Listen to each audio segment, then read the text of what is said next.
자, 이번에 네 번째 경매 진행 방법 절차 여태까지 이제 재단이 있고 뭐 이런 것이 있다는 것 쭉 설명을 드렸고, 이제 실질적으로 이런 부동산은 경매 방법 절차를 이제 설명하게끔 되는데, 여기 보면 임의 경매든지 강제 경매든지 신청을 해서 법원에서 판사님이 보고 이거 경매가 다 하는 것이 옳다 이렇게 생각하게끔 되면은 경매 등기 촉탁을 법원에서 하거든요. 그럼 제일 먼저 등기부 등본에 경매 개시 결정하고 올라가게끔 돼, 등기부 등본에. 그러면 자동으로 경매 개시 결정하고 등기 촉탁해서 올라가게끔 되면 그때부터 자동으로 그때부터는 그 부동산에 대한 거는 뭐예요? 압류가 되는 겁니다. 그래서 압류 이후에 한 행동은 전부 다 팔아도 그렇고 설정도 그렇고 뭐 분할을 해도 그렇고 뭐든지 다 뭐예요? 무효가 되는 거고, 특히 경매 개시 결정 후에 유치권 들어가서 잡은 거 안 된다 이런 뜻입니다. 이거 우리가 유치권이 있다고 하게끔 되면 제일 먼저 보는 게 뭐냐면은 경매 개시 결정 전에 유치권자가 붙들고 있었느냐, 아니면 경매 개시 결정 후에 유치권자들이 붙들고 있었느냐를 제일 먼저 보는 것이, 그것부터 먼저 보기 때문에 경매 개시 결정하고 등기 촉탁이 돼서 압류가 됐을 때는 그 이후에 한 그 부동산의 모든 행위는 전부 다 무효로 보시는 것이 맞습니다. 매각의 준비 이렇게 되면 이제 경매 개시 결정을 하고 뭐 여러 가지 문제가 나오게끔 되면, 경매 개시 결정이 일단 압류 효력이 생긴 때는 청매각 기일 전까지, 경매 기일 되면 뭐 판사님이 경매 개시 결정을 하고 현황 조사서, 감정 평가서 뭐 다 해가지고 그 첫 매각 결정 기일이 정해져서 언제 법원에 매각한다는 것이 한 4, 5개월에서 5, 6개월 정도가 걸리게끔 되죠. 그때 여기에 관계된 모든 부동산에 관계되어 있는 사람들에게 전부 다 연락을 해서, 또는 관할 세무서나 딱 연락을 해서 여기에 이 부동산을 경매로 매각을 하게끔 되는데, 매각을 했을 때 여기에 이해관계인의 돈을 받을 것이 있는 사람은 배당 요구를 해라 하고, 배당 요구를 종기를 하게끔 되는 겁니다. 배당 요구 종기 이후에 배당 요구를 했을 때는 안 받아들인다 이런 얘기입니다. 제일 먼저 배당 요구를 하게끔 되는 겁니다. 여기 보시면 배당 요구에 따라 매수인이 인수해야 될 부담이 바뀌는 경우에는 배당 요구를 한 채권자는 배당 요구가 지난 뒤에는 이를 철회하지 못한다. 자, 이 내용이 이런 내용입니다. 모든 부동산의 권리 분석을 하면 기준 권리를 우리가 알아야 되죠. 기준 권리가 있죠. 기준 권리.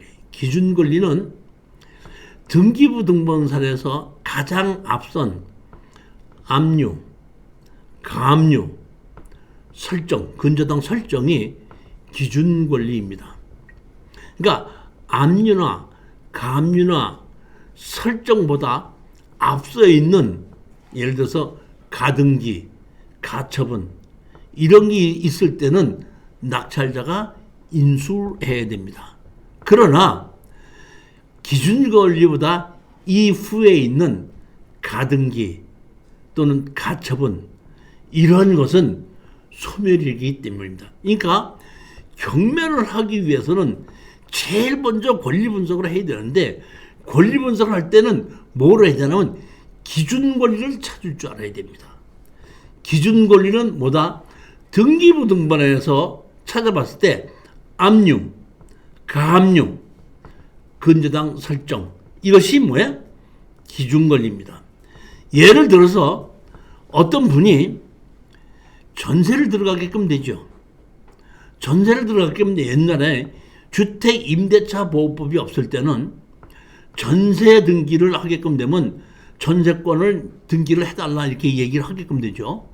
이런 것이 근저당이 없을 때 이 사람들이 전세권을 설정하게끔 되면 누구든지 낙찰받은 사람이 그 근저당의 전세권 설정에서 배당 요구를 해서 배당에서 받아갈 수가 있습니다. 보면 그렇기 때문에 은행에서 설정을 할 때 앞에 전세권 설정이 있으면 그 설정 금액만큼 빼고 난 다음에 대출을 해주는 겁니다. 그렇기 때문에 예전에 임대차 보호법이 없을 때는 우리가 전세를 들어온다는 사람이 있을 때 전세 들어오는 사람이 전세권 등기 좀 해주십시오 하게끔 되면은 집주인이 아우 전세권 등기해달라면 우리 집 들어오지 마. 전세권 등기해달라지 않은 사람도 들어올 사람 많어. 그럼 계약 안 해. 이런 경우가 많았었습니다.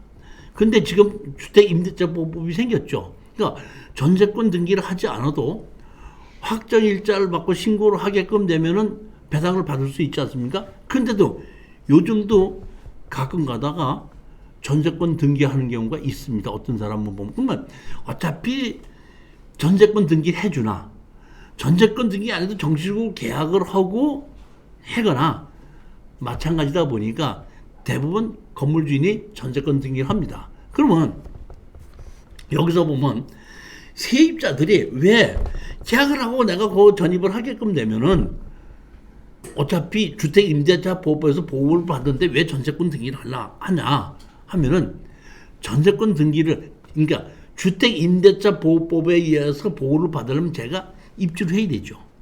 주민등록을 옮겨야 되죠. 근데 전세권 등기를 하게끔 돼 내가 주민등록을 안 하고 전세권 등기 해놓고 주민등록을 안 옮기고도 그 집에 대한 내가 전세를 보장을 받을 수 있기 때문에 그런 것 때문에 또 전세 등기를 해달라는 경우가 있습니다. 근데 그 이후에 압류, 가압류에 의해서 경매가 진행돼서 경매가 나왔다 할 때는 그때는 그 기준 권리보다 앞선 전세권이죠. 인수한다는 얘기입니다. 그러니까 가장 경매에 입문을 하기 위해서 가장 제일 첫 번째는 뭐냐면 기준 권리부터 찾을 줄 알아야 됩니다. 기준 권리는 자 보십시다. 기준 권리는 뭐라 그러죠? 제일 먼저 등기부등본에 나왔다 있는 압류, 가압류 설정이나 근저당 설정 이것이 기준 권리인데 그 기준 권리보다 앞서 있는 전세권, 가등기 이건 뭐예요? 가처분, 인수라는 겁니다. 기준 권리 이후에 가등기, 가처분, 전세권, 말소입니다. 이해하셨죠? 그러니까 제일 먼저 기준 권리 찾는 게 등기부 등본을 띄워보고 가장 날짜에 앞서 있는 압류, 가압류, 근저당 설정이나 근저당 설정이 다른 게 뭐냐면 설정은 가격이 딱 정해진 겁니다. 근저당 설정은 왔다 갔다 할 수 있다는 얘기거든요. 그러니까 대부분 설정을 안 하고 근저당 설정을 하죠. 은행에서도 근저당 설정을 하지 않습니까? 그러니까 그냥 설정을 빼놓고 압류, 가압류, 근저당 설정 이것이 뭐야? 기준권리입니다. 그러니까 기준권리를 놓고 봤을 때 기준권리보다 앞서 있는 무슨 뭐 있다 할 때는 낙찰자가 인수한다. 기준권리 후에 가처분이나 전세권이나 가등기가 했을 때는 말소하다 보니까 문제가 없다. 이것이 우리 기준권리의 기본으로 보시면 됩니다. 여기에 보시면 배당 요구에 따라 매수인이 인수해야 되는 금 이렇게 나와 있죠. 자, 이 얘기를 하려고 지금 가는 겁니다. 그러면 기준 권리보다 빠른 세입자가 있죠. 기준 권리보다 빠른 세입자는 우리가 얘기하기를 이걸 보고 뭐라 하냐면 쌍칼잡이라고 합니다. 칼이 몇 개야? 2개야. 왜? 기준 권리보다 앞서 있는 세입자는 경매가 진행되면 법원에서 너 돈 받을 게 있으면 배당 요구를 해라 이렇게 돼 있거든요. 그러면 법원에서 배당으로 가져갈 수가 있습니다. 근데 법원에다 배당 요구를 하지 않으면은 낙찰자한테다가 자기 돈을 달라고 그럴 수도 있습니다. 이러다 보니까 기준 권리보다 앞서 있는 세입자는 돈을 받을 수 있는 데가 어디야? 2군데입니다. 하나는 법원에서, 하나는 낙찰자에게. 그런데 2번은 못 받고 둘 중에 골라서 한 개만 받는 거예요. 무슨 얘기인지 아셨죠? 자, 이렇게 됐는데 옛날 얘기입니다. 15년 전에 대항력 있는 세입자가 배당 요구를 하지 않아가지고 아파트가 1억짜리 전세 아파트가 3억짜리 아파트가 2억까지 떨어졌는데 낙찰받은 사람이 없어요. 배당 요구를 안 했으니까 그 사람은 낙찰자한테 돈 달릴 거 아닙니까? 감정가가 3억인데 2억에 사봐야 거기 세입자한테 1억 주면 내가 3억 주고 사니까 또 가격이 어떤다? 떨어지겠죠. 그러다 보니까 2억을 떨어진 것이 한 1억 뭐 5천 이렇게 떨어졌어 이런 얘기입니다. 근데 거기 세입자는 돈 받을 게 얼마를 받죠? 5천만 원을 아니 그러니까 1억을 받을 수 있는 돈이 있죠. 기준 권리도 앞서다 보니까 이 사람이 경매도 잘 모르다 보니까 그냥 배당 요구를 안 하다 보니까 낙찰자가 해야 되는데 우리는 낙찰자한테다가 돈 물어줄 걸 생각하고 3억짜리 아파트가 1억 5천까지 떨어지니까 낙찰을 받은 겁니다. 1억 5천 주고 낙찰을 받았으니까 거기에 있는 세입자한테다가 1억을 나갈 때 물어주게끔 되면은 3억짜리 아파트를 우리가 얼마를 주고 사는 거죠? 2억 5천 주고 사는 거죠. 샀습니다. 사놓고 잔금을 내기 전에 거기 세입자를 찾아갑니다. 그럼 세입자를 이제 저녁에 만났죠. 만났을 때 제가 세입자한테 이렇게 얘기했습니다. 아니 세입자님 1억의 전세를 들으셨는데 저희들이 낙찰을 받았는데 배당 요구를 안 하셨네요. 낙찰자한테 이렇게 받아가시려고 합니까? 이랬더니 얘기했더니 우린 잘 모르겠고요. 뭐 그냥 우리가 빠르기 때문에 누구한테다 우리 1억 원 받을 수 있다는데 뭐 법원에 가서 뭐 배당 요구하고 이런 걸 잘 몰라가지고 그냥 그들이 있었습니다. 그러니까 이제 저희들이 얘기했습니다. 그분에게 그래요? 그러시면 제가 사모님에게 사모님을 대신해서 제가 법원에다가 배당 요구를 하면은 법원에서 1억을 배당을 받아갈 수가 있습니다. 이렇게 얘기를 했더니 글쎄요 뭐 그렇게 해서 뭐 받으나 낙찰자한테 받으나 똑같이 마찬가지 아니요 이렇게 얘기를 하니까 제가 다시 얘기했습니다. 아니요 그렇지 않고요. 내가 잔금을 내기 전에 사모님께서 배당 요구를 하신다면 제가 한 3천만 원을 드리겠습니다. 그러면 거기 세입자가 얼마 주고 세를 들었죠?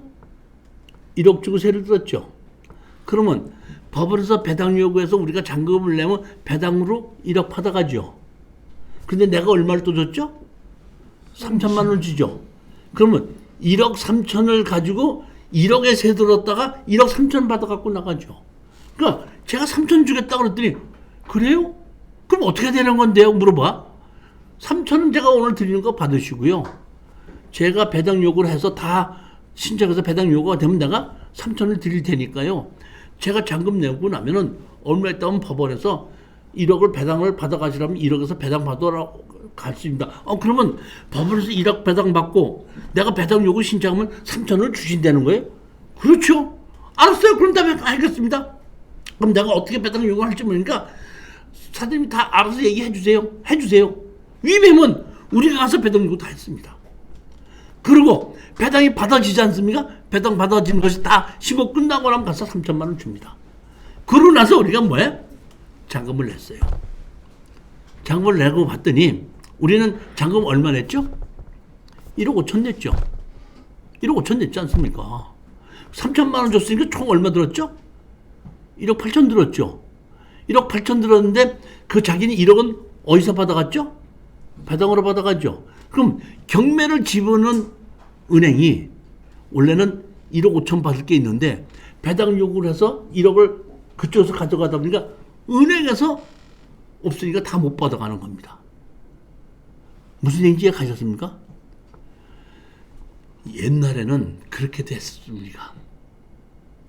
교수님 그때 당시에는 그 배당 요구 종기일이 없었고 이렇게 변경해도 됐었습니다. 이제 우리들이 그런 것을 몇 번 하는 걸 보고 이거 안 되겠구나 하고 배당 요구 종기일을 만들어 놓고 그 다음에 배당 요구 종기일이 난 다음에 바꾸면은 안 바꾸게끔 해, 못 바꾸게 해서 법이 변경이 됐다 이런 얘기입니다. 그러니까 초창기에 이 민사집행법에는 그것이 없었어요. 이해가 가셨죠? 그럼 그게 배당 요구하라는 권고입니까 그러면? 협상입니까? 아니 이제 그때는 우리가 배당 요구를 안 하면 우리가 1억을 줘야 되는데 그 사람이 법원에서 배당으로 가져가게끔 되면 우리가 1억 물어줄 게 없잖아요. 1억 물어줄 걸 3천만 원만 주고 우리가 떼어 쓰다 보니까 원래는 경매를 집어는 은행에서 가져가야 되는데 은행에서 1억 5천 받아갈 거를 배당으로 받아가 버리니까 은행에서 손해를 보는 거죠. 그렇게 됐었던 겁니다.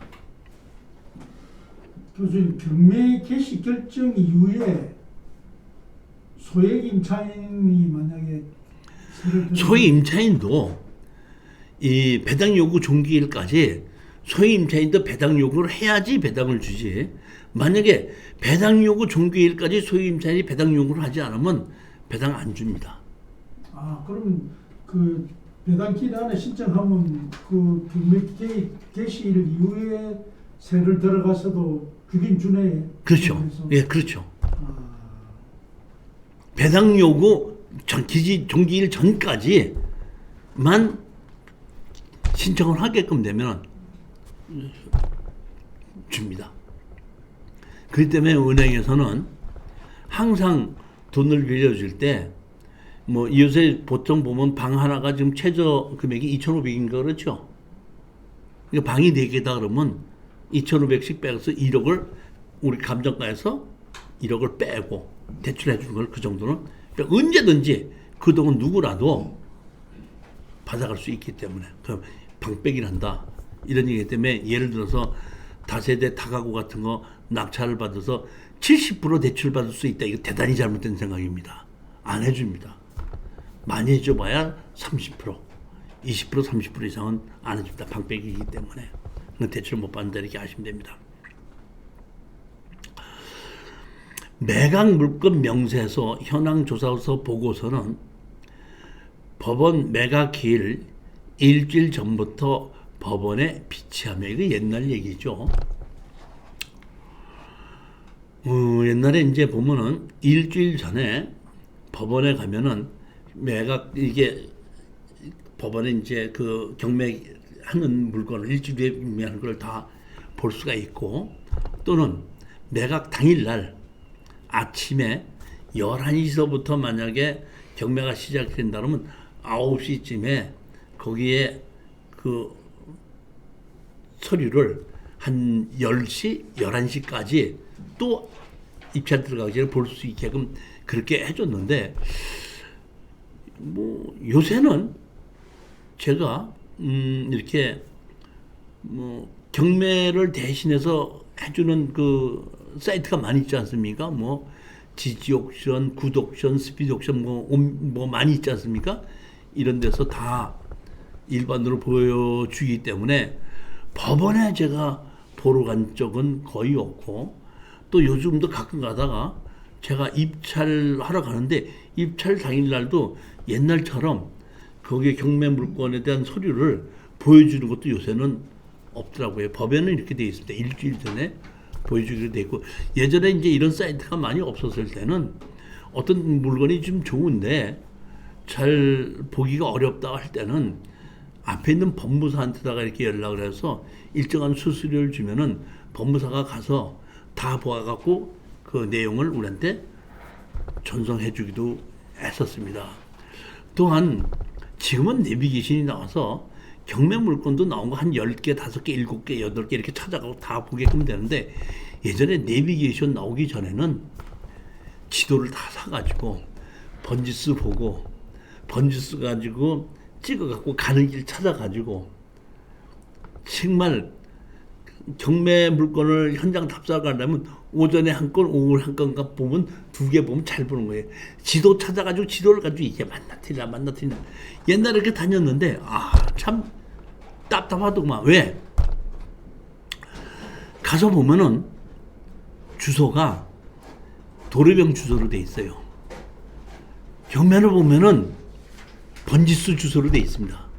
그러니까 이 번지가 맞는지 뭔지 옆에 건지 이건지를 좀 확인해야 되겠는데 가서 보면 전부 다 뭘로 돼 있어?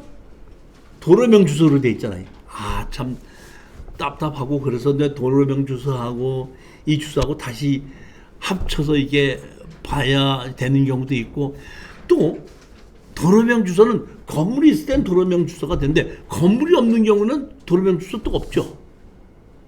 그러다 보니까 그 번지수 찾기도 힘들고 그래가지고 지도 갖고 찾기가 힘들었었는데 지금은 내비게이션이 있고 항공사진을 보고 뭐로 다 보고 있고 또 이제 로드뷰도 볼 수 있게끔 되다 보니까 지금은 옛날 제 초창기 때 경매할 때에 비하면 참 많이 쉬워졌습니다. 자, 그 다음에 다 보면 이렇게 좀 누가 낙찰 받으면 매각 허가의 결정 이렇게 되죠.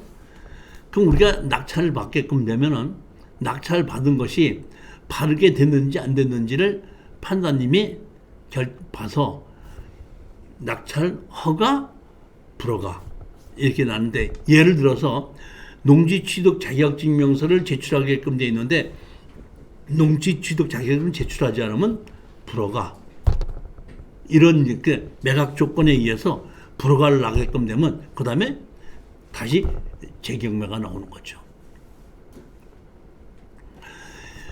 우리가 불허가가 나면서 경매가 다시 재진행이 될 때 낙찰자가 잘못을 해서 재경매가 나왔다 그러면은 먼저 가격에 의해서 다시 시작을 합니다. 근데 법원에서 잘못했다 그러면 감정가에 의해서 다시 시작하게끔 됩니다. 자, 똑같습니다. 이럽니다. 제가 어떤 농지를 낙찰을 받았는데 농지 취득 자격증명서를 발급받아서 제출하게끔 되어 있습니다. 근데 제가 봤더니 항공사진을 봤더니 농지법상 농지가 아닙니다. 그러다 보니까 농지법상 농지가 아니기 때문에 농지 취득 자격증명서가 필요 없는 거거든요. 근데 제가 가서 농지증을 해달라고 그랬더니 안 해줬거든요. 안 해줘서 제가 왜 안 해주냐 이거 해달라 하면서 항공사진에 있는 걸 가지고 뭐야 다 제가 이렇게 돼서 이거는 농지법상 농지에 해당하지 아니하지 않느냐 그러니까 해줘라 했더니 판사님이 농지증 해줘라고 판결을 했죠. 그러면 내가 낙찰 받는 게 맞죠. 근데 법원에서는 이걸 가지고 불허가를 내고 재경매로 시작할 수도 있습니다. 뭐냐? 우리는 보통 보면 법원에서 농지 취득 자격증서가 필요 없는 거를 잘못해서 했으니까 그냥 잔금을 내고 그냥 하라 할 수도 있지만은 법원에서는 팔아. 이제 봤더니 판사님이 농지 취득 자격증서 필요가 없는 거라 그래서 농지 취득 안 해도 된다고 판결했네. 그렇다면 처음부터 경매가 잘못됐구나 해갖고 불허가를 내고 농지 취득 자격증이 필요 없는 조건으로 다시 재경매가 나옵니다. 이럴 때는 감정가에 의해서 나옵니다. 그러니까 반드시 이렇게 한다 이렇게 한다고 OX 논리가 아니라 이렇게 잘못된 것을 가지고 그대로 낙찰자한테다가 그냥 농지증 해주면서 경매를 진행하는 경우도 있고 농지증이 필요 없는 거를 농지증 조건으로 경매를 진행했으니까 처음부터 때는 경매를 잘못 진행됐으니까 불허가를 내고 농지증 없는 조건으로 처음부터 경매를 다시 진행한다 이럴 수도 있다는 겁니다. 이해가셨죠? 근데 제가 보니까 이거는 담당자에 따라서 그냥 농지증이 없는데 나중에 농지증 안 해주고 그냥 허가를 내줘서 그대로 가는 경우도 있고 불허가를 내고 처음부터 다시 시작하는 경우도 있다 보니까 담당자와 담당 법원에 의해서 조금씩 다르게 운영되는지 된다는지 반드시 처음부터 다시 한다 아니면 그대로 한다는 것은 없습니다. 다만 재경매가 나왔을 때에 감정 가격을 보게끔 되면은 처음부터 감정 가격부터 다시 시작한다 그러면 법원에서 잘못한 거고 먼저 가격에서 시작한다 그러면 낙찰자가 잘못된 겁니다. 예를 들어 볼게요. 지분 경매를 낙찰 받았어요.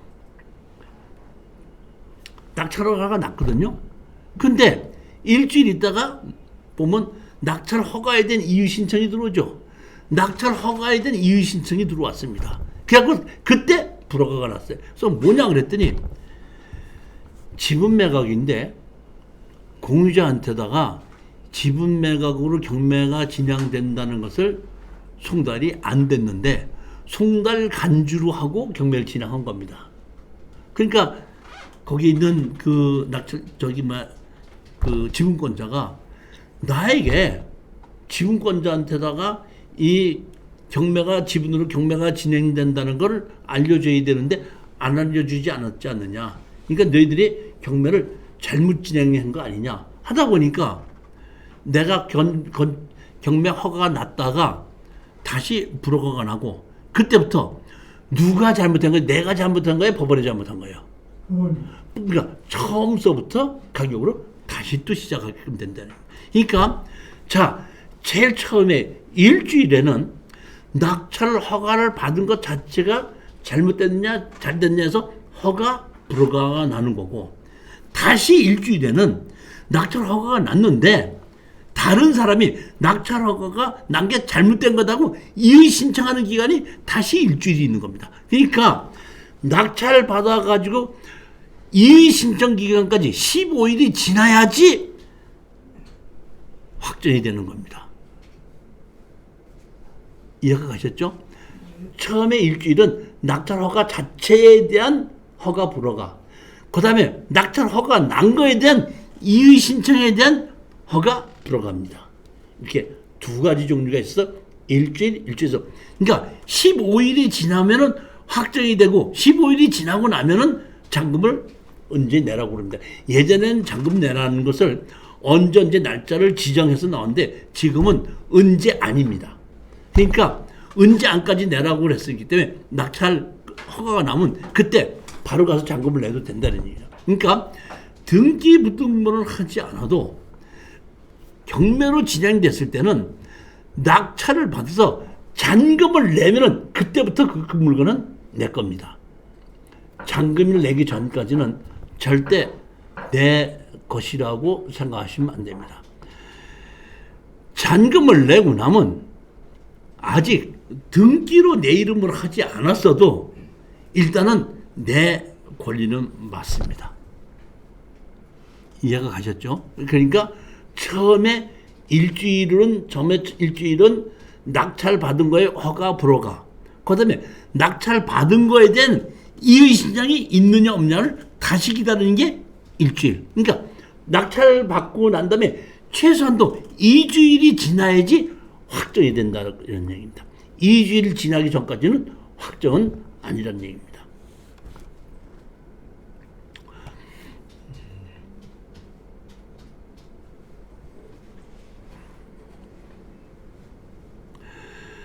배당과 인도 명령 이렇게 돼 있죠.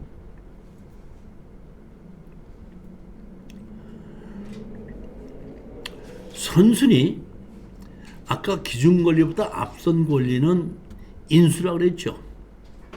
인수. 근데 그 인수가 가처분과 가등기가 있죠. 인수라고 그랬지 않습니까? 그러면 가처분이나 가등기는 아직 누가 주인인지 확정이 안 된 거죠. 그러면 예를 들어 보겠습니다. 내가 낙찰을 받았죠. 그러면 선순위 가등기를 인수를 했죠. 그러면 일단은 내 이름으로 등기 이전이 됐는데 선순위 가등기를 인수를 했기 때문에 언제든지 내 이름으로 등기됐다가 가등기권자가 다시 자기 이름으로 가져갈 수도 있습니다. 내가 인수를 했기 때문에. 그러면 내가 돈을 예를 들어서 낙찰 금액을 1억을 냈다고 가정하십시다. 1억을 냈으면은 법원에서는 이해관계인에다가 배당을 줘야 되죠.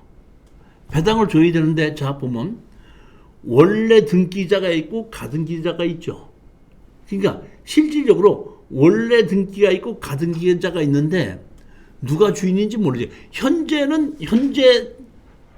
건물 등기자가 주인이지만 가등기를 해서 언제든지 이름을 바꿀 수가 있잖아요.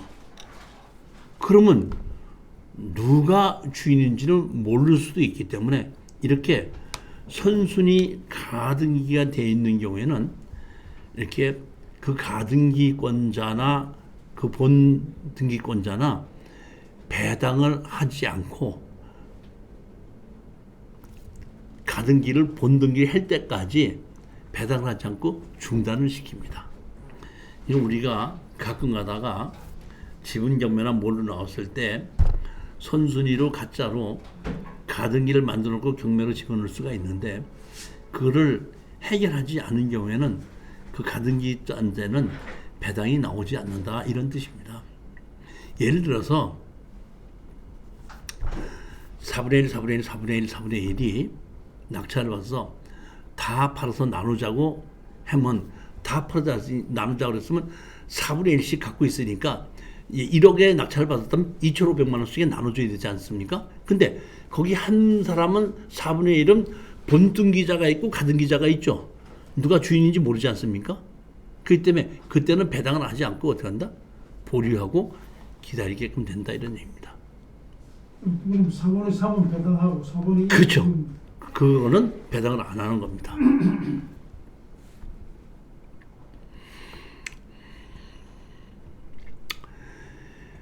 민사 집행 규칙 이런 것이 보면 여기 보면 뭐 일반적인 다 괜찮은데 여기 보면 뭐를 제가 저는 미등기 건물의 강제 집행. 미등기 건물도 아까도 말씀드렸듯이 강제 경매로 집어넣을 수가 있어야 되는데 미등기 건물을 강제로 집어넣을 때는 주인이 누구라는 것이 확정돼 있어야 됩니다. 즉 이 얘기는 아까도 말씀드렸지만은 무허가 건물이 있습니다. 무허가 건물. 무허가 건물은 건축물 관리자이 없는 건물을 얘기하는데 처음서부터 건축 허가를 받지 않고 진 건물이 있고 두 번째는 건축 허가를 받았으나 건축물 관리 대장이 없기 때문에 무허가가 아니라 건축물 관리자이 없는 건물이 있을 수도 있겠죠. 그러면 처음서부터 무허가로 진 것은 누가 주인인지는 모르죠. 근데 건축 허가를 받았던 경우가 있죠. 건축 허가를 받은 경우에는 건축 허가서에 건축주 누가 나와 있지 않습니까? 이런 경우에는 등기가 없어도 아까 제가 제일 처음에 얘기했잖아요. 경매로 집어넣을 수가 있다고. 그것이 누군 경우에? 채무자인 경우에. 근데 제가 땅을 낙찰 받았는데 집담한 건물이 있는데 집담한 건물에는 건축 허가서에 의해서 건축주 누구 이렇게 돼 있기 때문에 그 사람을 상대로 해서 지료 청구를 하고 거기를 가지고 강제 기입 등기를 해서 경매로 집어넣을 수도 있긴 있지만은 무허가 건물을 해서 아예 건축 허가를 안 받은 건물이 있죠. 그런 경우에는 주인이 누구라는 것이 입증되지 않았기 때문에 그러한 무허가 건물, 아예 처음부터 건축 허가를 받은 적이 없었던 무허가 건물은 경매로 받아주질 않습니다. 이해가셨죠? 따라서 어떤 땅에 건물은 매각치에 토지만 매각 이렇게 나왔는데 이걸 우리가 입찰에 들어가려면 조사를 해야 되는 것이 처음부터 건축 허가를 받지 않고 무허가로 지었는지 건축 허가를 받았는데 준공을 내지 않아 갖고 건축물 관리장이 없는 건물인지가 결과에 따라서 우리가 엄청나게 달라진다 이런 얘기입니다. 따라서 건축 허가가 없이 애초에 무허가로 지었을 때는 그 물건을 우리가 강제로 경매를 신청할 수가 없지만은 건축주가 건축 허가서를 집어넣어서 공식적으로 건물주인이 누구다 하고 돼 있는 건물이 아직 건축물 관리자격을 만들지 않았거나 등기부등본을 만들지 않았을 때는 그 사람을 상대로 그 건물에 대해서도 같이 경매를 신청할 수 있다 이런 얘기입니다. 그것이 차이가 나고 그 다음에 보면 제46조에 보면은 현황조사 판사님은 경매 물건에 대해서 현황 조사가 어떻게 되어 있는지를 다 조사를 하게끔 하고 그 다음에 감정 평가를 하고 거기에 의해서 법원에서 일괄 매각을 했든지 하고 채무자의 매각 재산을 누구 건지를 다 지정을 해서 그 매각에 대해서 경매 신청을 하게끔 되는데 자 보십시오. 우리가 가끔가다 뭐가 나오면 제시외라는 것이 나오죠. 가서 봤더니 2층 건물이 있고 창고가 있고 거기에 뭐가 있어요? 컨테이너가 있습니다. 그러면 2층 건물이나 땅은 채무자 누구누구 이름으로 정확하게 되어 있으니까 채무자의 부동산을 경매로 집어넣는 건 맞습니다. 그런데 거기에 있는 컨테이너는 채무자 건지 다른 사람 건지 모르지 않습니까? 모르기 때문에 경매로 집어넣을 수도 있고 안 집어넣을 수도 있는데 감정평가사가 컨테이너 매각 포함했을 때는 그것이 채무자의 것이라는 것이 입증이 됐을 때는 매각 포함해서 건축물 관리장이 있고 아무것도 없어도 감정평가사가 경매를 집어넣었을 때 감정을 해서 매각에 포함이 됐다 그러면 내게 되는 것이 맞습니다. 그러나 제시외 컨테이너 매각 제외 이거는 컨테이너가 있긴 있는데 누구 건지 모른다 이런 얘기거든요. 그때는 매각 제외했기 때문에 내게 되지 않는다는 겁니다. 이랬을 때는 우리가 낙찰을 받고 그 컨테이너 주인을 찾아서 컨테이너를 가져가게끔 우리가 해야지 된다 이런 얘기입니다. 그런 것을 우리가 매각 재산을 지정을 하고 거기에서 매각 포함 제외하게끔 됩니다. 자, 가끔 가다가 아파트를 우리가 낙찰을 받는데 두 가지가 나옵니다. 별도 등기 있음 또는 토지는 등기가 없음 이런 경우가 있죠. 우리 보면 아파트의 집합 건물인데 보면 등기부등본을 보면은 건물이 나오고 그 밑에 토지에 어디 뭐에 집은 얼마 이렇게 나오는 게 원칙인데 보게끔 되면은 건물에 관한 것은 등기부등본인데 토지에 관한 게 없는 경우도 있잖아요. 있는데도 불구하고 별도 등기 있음 이런 경우도 있죠. 여기서 우리가 가장 중요한 것은 감정평가사가 등기부등본에 토지 등기부등본이 없어도